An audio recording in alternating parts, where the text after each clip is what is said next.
Penny is the main character, and I just think it's so important to have a main character be a little girl of color. Sisters with Beauty got a chance to sit down with Alonda Williams, author of Penny and the Magic Puffballs, and talk to her about self-image. Let's check out what Alonda had to say. Coming from the foundation of having that positive role model in your life, how important do you think it is for little African American girls to see images of people who look like them in books and TV? Oh my goodness, it is so important, and that was part of the reason why I wrote the book, was because Paris did not see anyone in her day-to-day life, at least at school, who looks like her. She didn't. I mean, she saw me, she saw, people in our family, my husband, but looked like her. And she didn't. And she, just being in that environment made her feel insecure, even if, and it's not so much that somebody had to say anything to her. I think sometimes when you're surrounded day in, day out, and again, we live in Seattle, so, we have 4% African Americans here in the state, Washington State here. It just, like, day in and day out, it just made her feel like, wait a minute, I'm the one that's different here. No one else looks like me. So I think having those images are so important because it reinforces their sense of self. And I use the story to help her see that, her hair is magical. Nothing wrong with it. It's beautiful and magical. You talk more on the lines of natural hair, and your book, scratches such a surface of acceptance and self-image.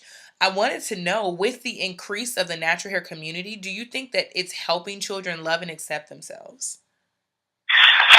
Absolutely. I think so, because I think the more that, two things. Number one, I think the more that women do it, especially when the girls are, when kids are little, when they don't have a choice, teenagers are different, but when little girls are young, they don't have a choice about their hair or what they choose to do for lifestyle reasons, or, and it's kind of not something anyone will want to do, put a relaxer in a little girl's hair, although people do it, but it's not not really recommended.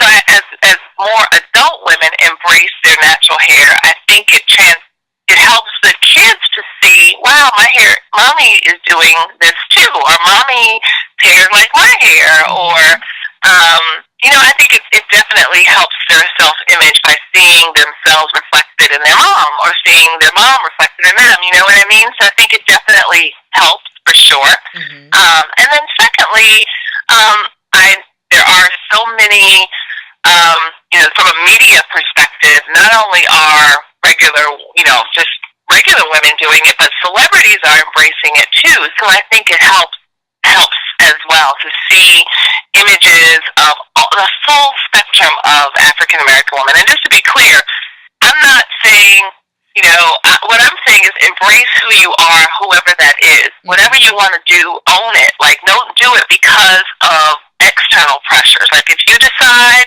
you want to get braids and have, braids, or have a relaxer or whatever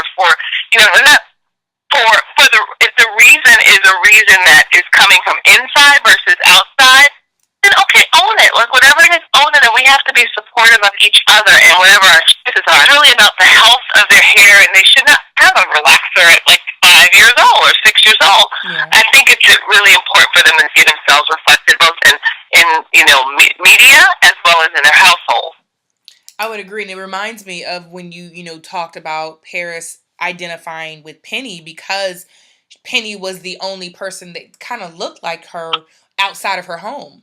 It really does. I think it's just positive reinforcement. Absolutely positive. Absolutely. What do you think parents can do to kind of increase their child's self-image? Number one, I think it's about it's the totality of what you do in the household. It's not just one or two things, or it's a totality. So it starts with reinforcing that child and affirming who they are, and help. So that means everything from how you talk to them about their world, how you train them when they're young, what they say about themselves, the songs you sing at home, reinforcing positive stories, reading books, reading biographies with them, age-appropriate biographies, stories about other people who look like them. The libraries in your household should be full of images of, of people that look like them, but reinforce stories that are affirming. Mm-hmm. So I think it starts with that. I think faith is really important in understanding at the end of the day it's about what God thinks about us and not what other people think about us. So that's so to hopefully thwart any concerns about peer pressure. The other piece of it is helping them discover what makes them special. And that's hard work, but it's worth doing. It is so important. Really helping kids find their superpower. I say, I talk to parents and other people too about how, as a parent, it's hard work because you may not know what the kid's superpower is, but I think it's our job to figure that out. And everybody has one. Figuring out what it is that makes them special and unique so that when they go to school or go out in the world, they know, you know what? Not only am I loved by my family and God, but I have something to contribute to this world. I have something that makes me unique and special. And that takes work, but just figuring that out is so important. And because my daughter, who I thought we were doing the right thing, we were definitely reaffirming her, she still chose the right doll. Yeah, and it's not just about her choosing the white doll. It's just about her not knowing that she is an option. Right, exactly. And that to me, especially in the African American community, especially with us raising children and being, that first line of defense between all the things that this world, can tell you that you shouldn't be. We do have to work harder to put those images such as Penny, to put those images such as Dr. McStuffins, to put those images into our household, where even though you may not see that toy or that book as an educational lesson because you want the children just to have fun, you don't know what that psychologically does to a child, where when they only see characters in Disney with, long, luscious, flowy hair, and they're trying to figure out, why can't I look like the princess? When can we expect more books in the future about Penny's adventures and, where she's going? Yeah, well, it's very interesting. I actually have, I started to, I have book 2 and book 3 already completed. I don't have the illustrations done yet, but I'm working on that. So my goal is before, by the 1-year anniversary, we'll have book 2 out. Awesome. Maybe book 3, maybe both. But my goal is to have the next 2 books out this year. So they should be ready to go pretty soon. Butterfly Alana, I just am truly excited about where Penny and the Magic Puffballs are going next. I want you to keep engaged with Sisters with Beauty. I want you to keep engaged with Black and Married with Kids, because I definitely believe that if there's any image that African American parents want to see, is their children excelling even in their books. So thank you so much for this interview, and thank you so much for being so poignant to write Penny and the Magic Puffballs.